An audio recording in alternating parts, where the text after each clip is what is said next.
Bueno, habíamos dejado la clase pasada el análisis de los aspectos centrales del el llamado federalismo griego-helenístico, de los koiná o estados federales.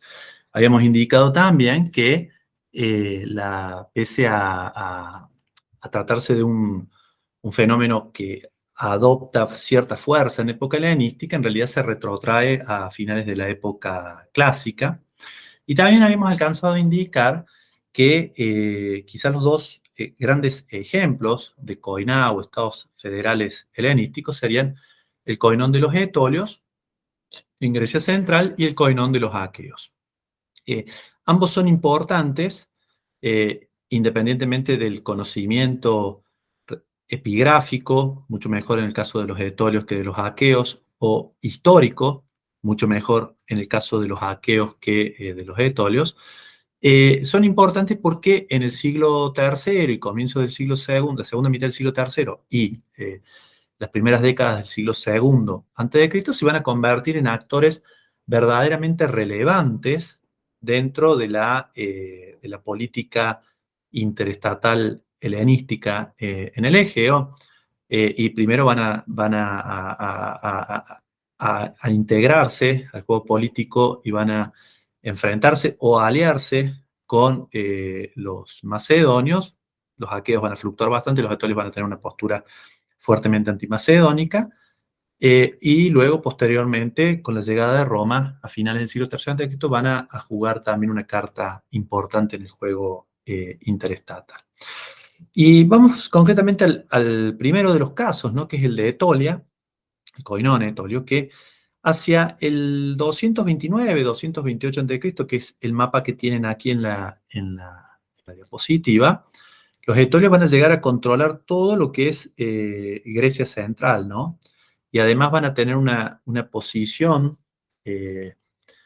internacional, podríamos decir, bastante importante, porque van a tener alianzas y contactos con distintos pueblos en la zona sur del mar Jónico, en el Peloponeso, sobre todo su alianza con Élide y con Mesene en la zona oriental del Peloponeso, pero también con algunas polis arcadias en el centro del Peloponeso. Esto que está acá en el mapa sería el Peloponeso.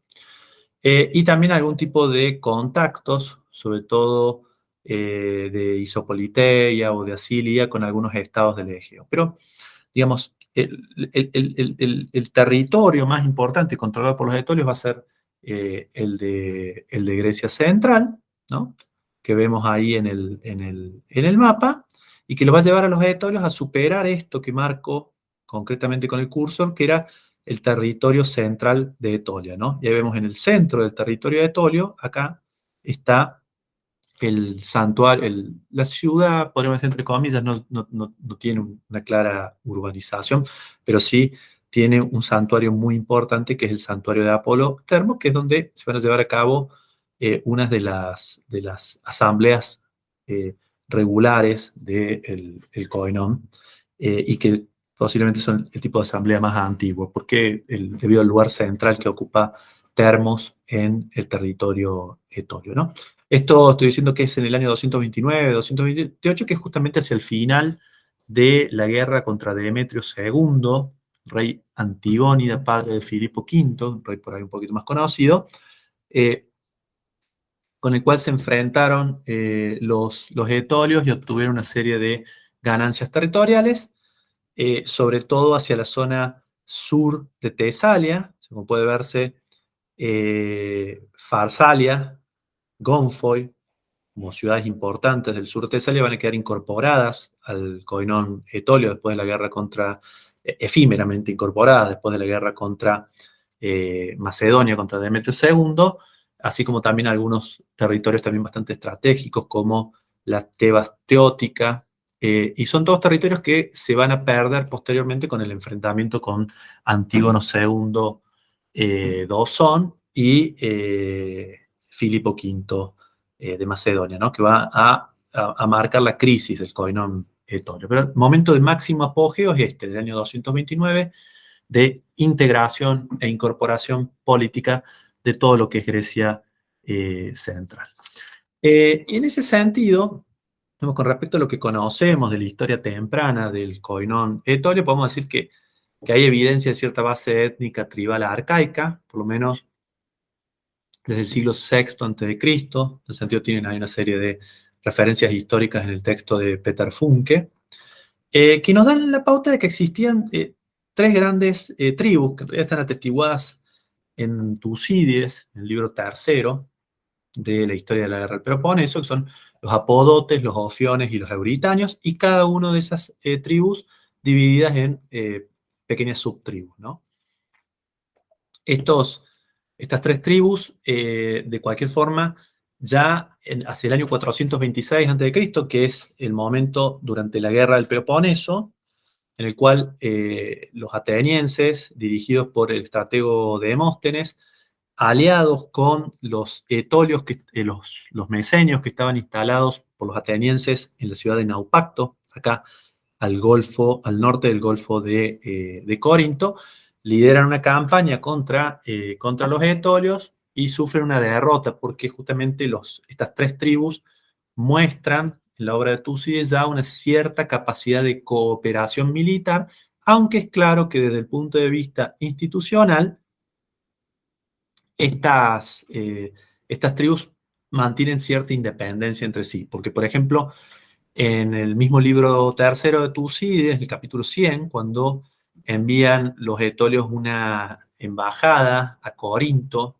para tratar con las autoridades de la Liga de Corinto y puntualmente con Esparta, que es el enemigo de Atenas, para poner en marcha una contraofensiva contra los atenienses y aliarse con los espartanos para eso, indica claramente Tucídides que esta embajada está compuesta por tres representantes etolios, cada uno perteneciente a cada una de las tribus, ¿no? Entonces, hay una capacidad de cooperar militarmente en el siglo V, pero digamos, el engranaje institucional todavía no está integrado de forma unificada, ¿no?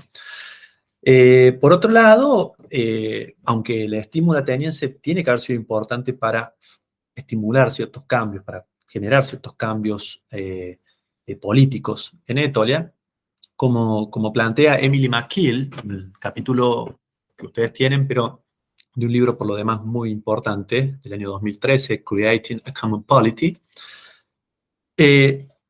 la cooperación política, la organización política federal, tiene que suceder, tiene que ocurrir tras varios siglos de cooperación y coordinación regional, ¿no? Y en tal sentido, para ella es muy importante el santuario de Apolo en Termos, ¿no? Recuerda que acá habíamos visto Termos, que es en época histórica el centro religioso y político. No es una capital, pero sí es el lugar donde se reúne una de las sesiones regulares de la asamblea, las Thermica, es decir, las asambleas reunidas en Termos durante las Thermica, que son las fiestas en honor a Apolo de Termo, que reúnen a todos los etolios. Y bueno, sostiene, digamos, sobre la base de estudios etnográficos contemporáneos, en realidad de la Etolia en el siglo XIX, que la región de Termo es, para esta región, esto es Etolia, ¿no? Es un nodo importantísimo para las comunicaciones entre la zona montañosa del Pindo y la zona de la planicie costera en el Golfo de Corinto, ¿no? Es decir, es un lugar de paso obligado para atravesar de este a oeste también el monte Panetolicón, ¿no? Entonces, ya desde época temprana, posiblemente desde finales del siglo VII a.C., hay evidencia arqueológica de circulación de personas, de mercaderías, prácticas rituales realizadas por individuos provenientes de un rango relativamente amplio de territorio etolio en torno al santuario de Termo, de Apolo en Termo. Y algo parecido ocurre acá en Naupacto, en la costa, con el santuario de Artemis, de tal manera que llega a haber una cierta sinergia en la circulación de peregrinos, de comerciantes, de mercaderías, bueno, es decir, de distintos elementos que contribuyen a integrar a los habitantes de una región relativamente amplia en torno a dos centros rituales importantes, ¿no? En ese sentido, digamos, sugiere McKeel la idea de una movilidad ya desde finales de la época arcaica de los etolios entre ambos santuarios, ¿no? Y esto es importante porque ayuda a complejizar un poco la idea de los COINA o estados federales, sosteniendo que por más que eclosionan en el caso de Etolio, vamos a ver, a partir del 367 a.C.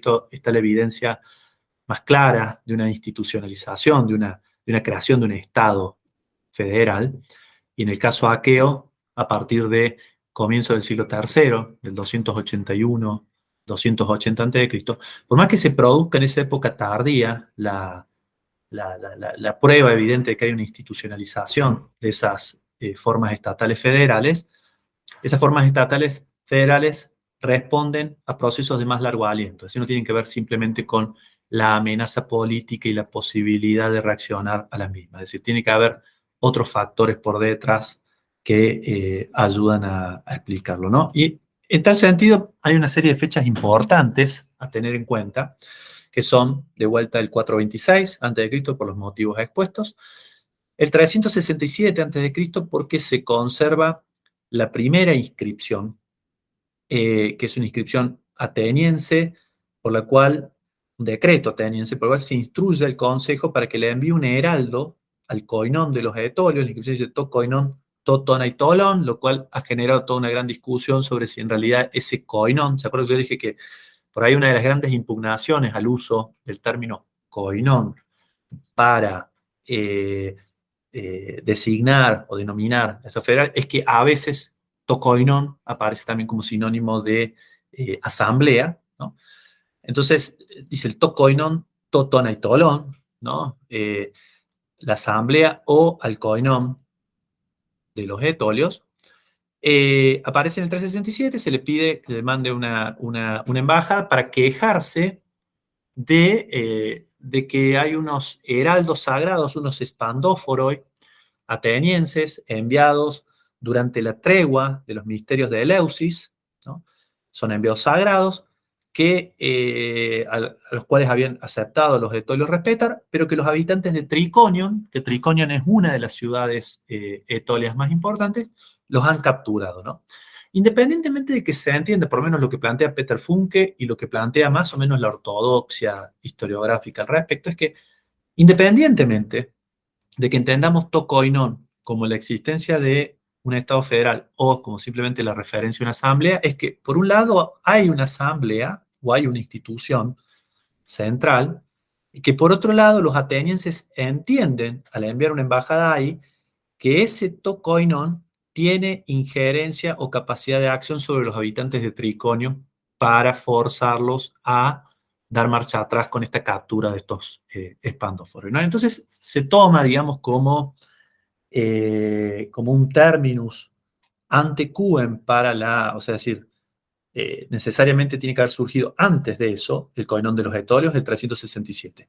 Mientras que el 426, cuando todavía no se observa del todo el funcionamiento de un Estado federal en la respuesta a los atenienses, se lo tomaría como un terminus post-quem, es decir, después de eso tuvo que haber surgido en algún momento el coinón.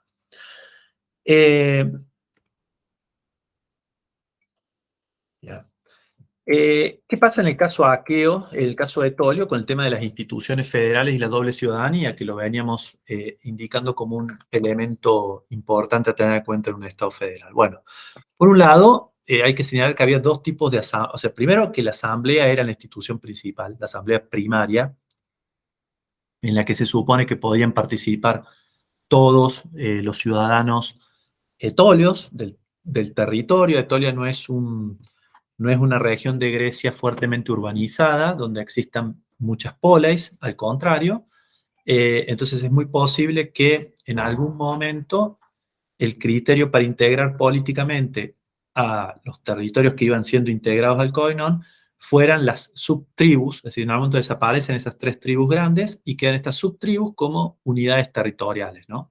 Y esas unidades territoriales, en algunos casos con ciudades y en algunos casos con aldeas o con patrones de asentamiento más dispersos, eh, podían participar en forma individual los ciudadanos que pertenecían a esas subtribus en los dos tipos de asambleas regulares que van a tener primarias, es decir, donde participan los ciudadanos directamente, ¿no? No van con representantes, y que tienen un formato regular. Hay dos sesiones de esa asamblea al año. Las primeras son las Thermica, que ya les mencioné, que tienen lugar en la ciudad de Thermos, ¿no? En Thermos, en el centro de Etolia. Acá se nota en este mapa, se nota más claramente, ¿no?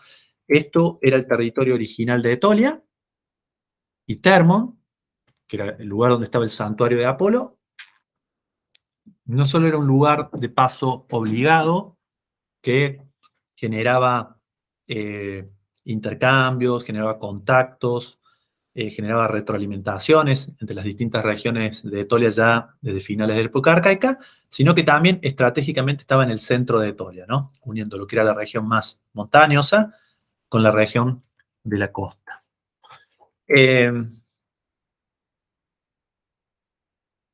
Esta asamblea térmica tenía lugar a finales de septiembre, ¿no? Y siempre en la ciudad de Termos, ¿no? Así que por lo cual se sostiene que este era el tipo de asamblea más antiguo, ¿no? Es una asamblea que refiere a la realidad de un koinon circunscrito solo a la región de Etolia, es decir, cuando Etolia todavía no se había expandido. Y por otro lado hay otro tipo de sesión que son las Panaitolica, que tienen lugar a finales de diciembre, perdón, me olvidaba de una cuestión importante, es que en las térmicas se elegían a los magistrados, principales magistrados del Koinon.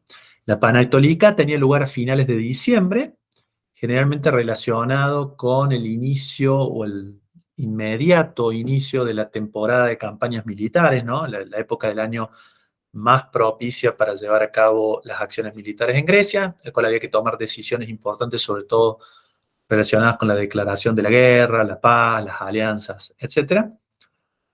Y no tenían lugar no tenían una sede fija, sino que era rotativa. Y siempre ocurría en alguna ciudad o en algún espacio fuera de la vieja Etolia, ¿no? Es decir, fuera del núcleo territorial de los etolios. Esto claramente tiene la idea de responder a darle mayor posibilidad de participación a las muchísimas comunidades de Grecia Central que habían sido incorporadas desde mediados del siglo III a.C. en el Koinon. Por otro lado, también, más recientemente, bueno, hay evidencia de la existencia de un consejo federal, un synedrion, o bulá, como aparece en las inscripciones, que era un órgano representativo, con miembros elegidos por las comunidades locales. En tal sentido, hay una inscripción que ha sido bastante importante, una inscripción proveniente de la Acaya Stiótica, ¿no? Para que se den una idea geográficamente, la Acaya Stiótica es por acá, es esta pequeña región en el centro norte de Grecia, al sur de Tesalia.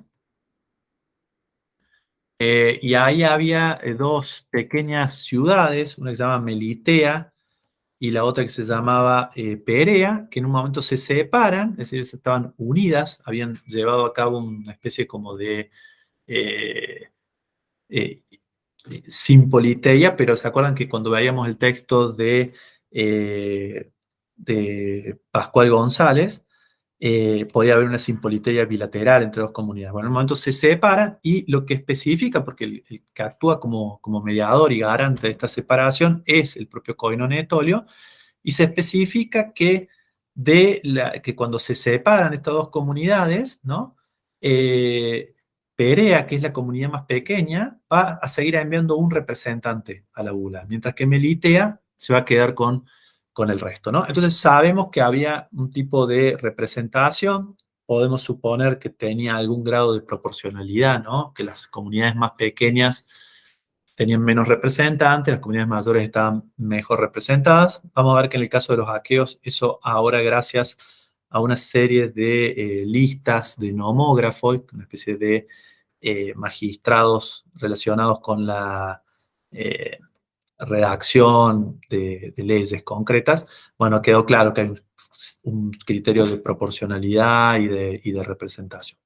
Bueno, el consejo era un órgano bastante numeroso, no se sabe exactamente el número, pero, por ejemplo, por noticias, como por ejemplo de Tito Livio, que narra que en el 168 a.C., durante la Tercera Guerra Macedónica, se habría ejecutado a los Buleutai pro-romanos, ¿no?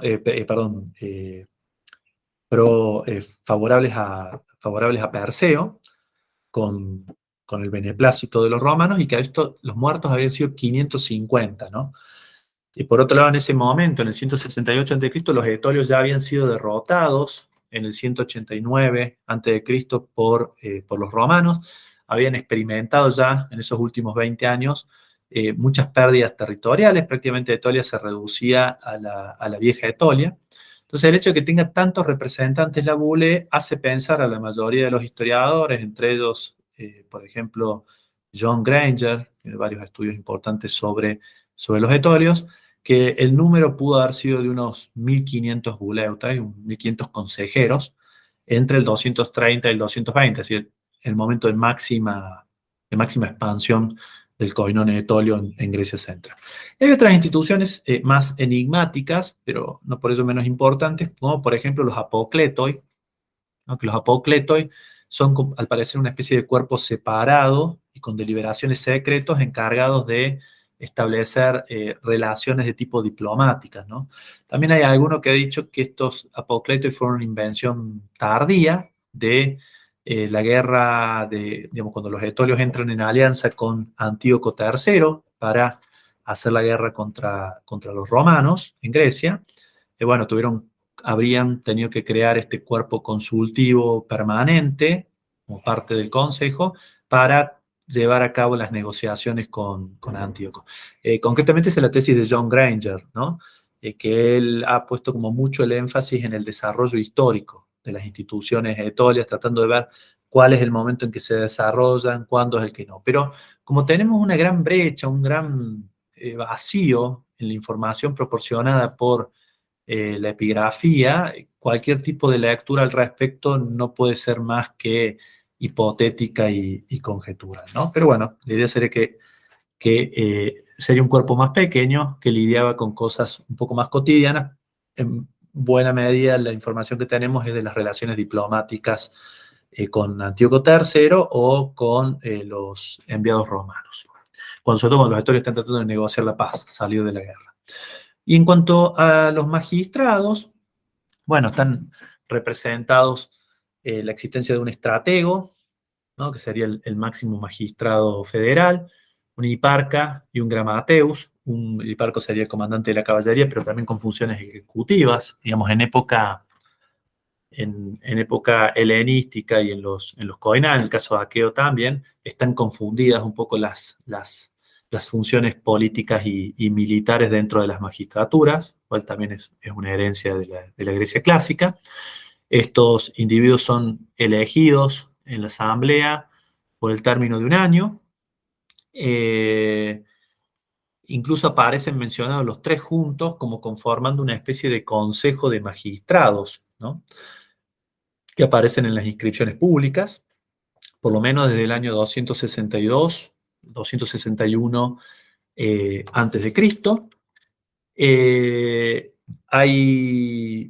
Hay una fuerte evidencia, y eso sí me gustaría mencionarlo, porque es algo que ha estudiado a partir del análisis prosopográfico, es decir, a partir de las menciones que hay en las fuentes literarias, pero sobre todo las menciones que hay en las inscripciones públicas y privadas del periodo helenístico, de personajes concretos, de individuos concretos. John Granger ha llegado a la conclusión de que se podría ver que en Etolia había élites locales poderosas, ¿no? Él lo llega a caracterizar como una suerte de oligarquía etolia que controlaba en buena medida el juego político y las magistraturas, ¿no? Él, solo a modo de ejemplo, dice que entre el año 288 y el 136 a.C., conocemos a 115 estrategos etolios, ¿no? E indica que 87 de esos estrategos provienen solo de 6 ciudades de Etolia, ¿no? O sea que hay ya una concentración geográfica de la proveniencia de los estrategos. Y que, por ejemplo, 22 de los 32 estrategos, 22 de los 30 de 32 estrategos de Triconio, es decir, de esta ciudad, ¿se acuerdan que mencionamos a propósito de la inscripción ateniense del 367 a.C., que nos había puesto en evidencia de que existían instituciones federales etolias? Bueno, 22 de los 32 estrategos pertenecen solo a 4 familias, ¿no? Entonces, hay una verdadera concentración. Hay otros ejemplos, pero con eso me parece que es suficiente como para entender que hay una verdadera élite política, una oligarquía, como indica Granger. Hay también evidencia de instituciones locales, arcontes, nomógrafos, es decir, funcionarios relacionados con la escritura de la ley.